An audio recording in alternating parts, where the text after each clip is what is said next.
Selamat pagi sahabat Sabda Hidup yang terkasih dalam Kristus Tuhan. Jumpa lagi bersama saya Frater Jimmy dalam permenungan pagi ini, Sabtu 30 Mei 2020 dalam Pekan Paskah yang ke-7. Permenungan kita pada pagi hari ini diambil dari Injil Yohanes bab 21 ayat 20 sampai 25. Mari kita hening sejenak, kita mempersiapkan hati dan pikiran kita untuk mendengarkan dan merenungkan sabda Tuhan. Tuhan beserta kita sekarang dan selama-lamanya. Inilah Injil Tuhan kita Yesus Kristus menurut Santo Yohanes. Muliakanlah.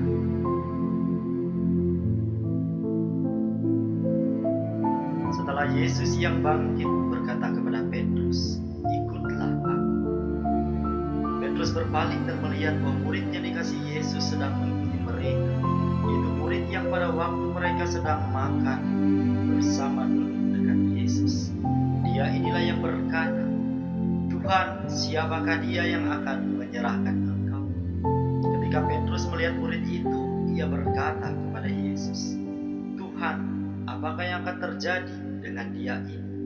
Jawab Yesus, "Jikalau aku menghendaki supaya ia tinggal hidup sampai aku datang, itu bukan urusan. Tetapi engkau ikutlah aku." Maka tersebarlah kabar di antara saudara-saudara itu bahwa murid itu tidak akan mati. Tetapi Yesus tidak mengatakan kepada Petrus bahwa murid itu tidak akan mati, melainkan jikalau aku menghendaki supaya ia tinggal hidup sampai aku datang, itu bukan urusan.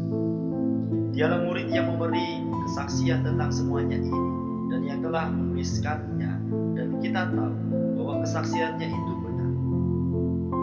Masih banyak hal-hal lain lagi yang diperbuat oleh Yesus, tetapi jikalau semuanya itu harus dituliskan satu persatu, maka agaknya dunia ini tidak dapat memuat semua kitab yang harus ditulis itu. Demikianlah Injil Tuhan. Terpujilah Kristus. Sahabat Sabda Hidup yang terkasih, pada pagi hari ini permenungan kita, saya ingin mengajak kita bersama untuk merefleksikan panggilan hidup kita. Panggilan hidup kita sebagai orang-orang Kristen yang sejati. Tentu dalam seluruh langkah perjalanan hidup kita dipanggil untuk mengikuti jejak Yesus. Jejak Yesus yang seperti apa? Tentu jejak Yesus yang membawa sukacita keselamatan. Panggilan kita sebagai orang-orang Kristiani ialah ikut serta dalam mewartakan kabar sukacita keselamatan. Dengan sendirinya panggilan hidup kita sebagai orang-orang Kristiani menuntut pengorbanan diri yang totalitas. Tentu di sana sini akan ada tantangan dan ujian. Saya rasa panggilan kita sebagai orang-orang Kristiani bukanlah perkara yang mudah. Kita harus siap menghadapi segala macam aneka tantangan dan cobaan. Sebagaimana Paulus yang dalam akhir-akhir kita mendengar dalam sabda Tuhan diceritakan, panggilan Paulus mewartakan Kristus dihadapkan pada begitu banyak persoalan dan tantangan. Ia harus ditolak, ia harus dikejar-kejar. Akan tetapi kita melihat teladan yang diberikan oleh Rasul Paulus.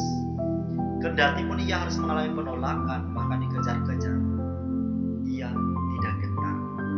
Rasul Paulus tidak menjadi takut, apalagi mundur dari panggilannya. Kiranya semangat inilah juga yang harus kita miliki sebagai orang-orang Kristen, sebagai orang-orang Kristiani Kristus di dunia ini.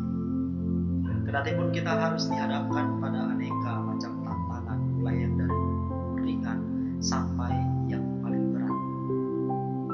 Kita harus siap memasang mental semangat untuk mampu menjadi pewarta kasih Kristus yang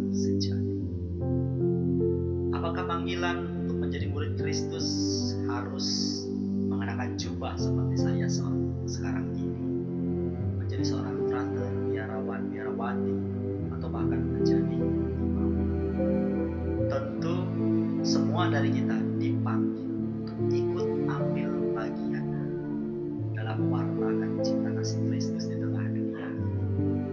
Baik yang dipanggil secara khusus menjadi biarawan, biarawati, dan imam, maupun dalam bentuk karya kita masing-masing.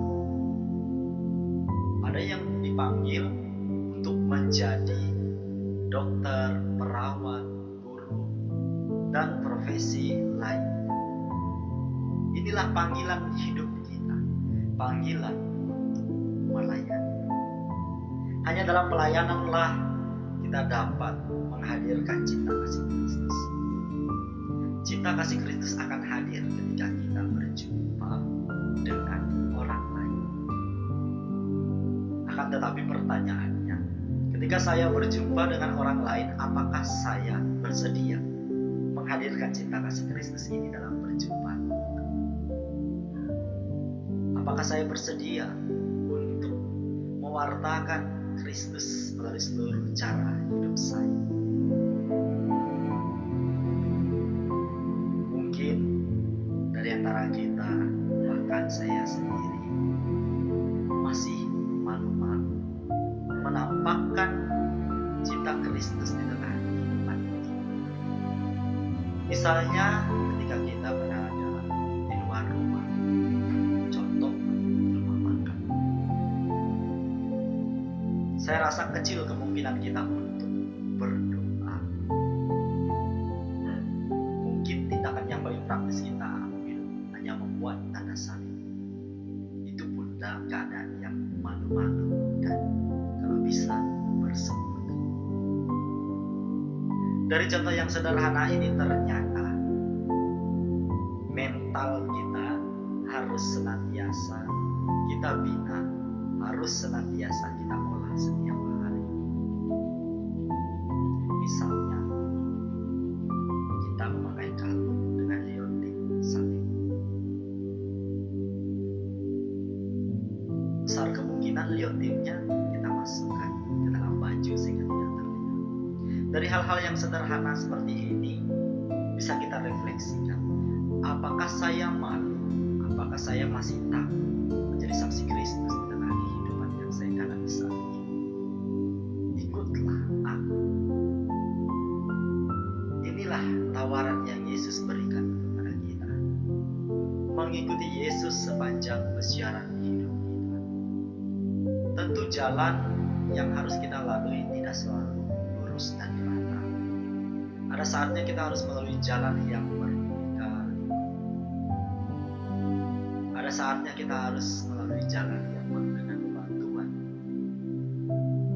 yang kalau kita tidak hati-hati, kita bisa tersandung. Oleh sebab itu, sahabat sabda hidup yang terkasih, melalui permenungan pagi hari ini, tawaran Yesus untuk mengikuti Dia sepanjang perjalanan hidup kita. Maka jawaban apa yang kita berikan? Apakah kita menjawab, ya, saya mau? Atau justru kita masih berpikir dua kali untuk mencari jawaban yang pas menurut hati kita?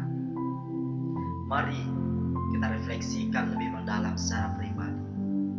Apakah sampai detik ini saya sudah berusaha menjawab ya pada panggilan Kristus dalam hidup saya, melalui setiap karya, pekerjaan, profesi, aktivitas kehidupan saya setiap hari? Apakah saya sudah berjuang untuk menghadirkan kasih Kristus di tengah kehidupan saya? Semoga permenungan ini membantu kita untuk masuk pada permenungan pribadi yang lebih mendalam, agar kehidupan beriman kita dari hari ke hari kian mantap. Kasih dan kebaikan Tuhan kiranya menyertai kehidupan kita sepanjang hari ini. Tuhan Yesus memberkati. Amin.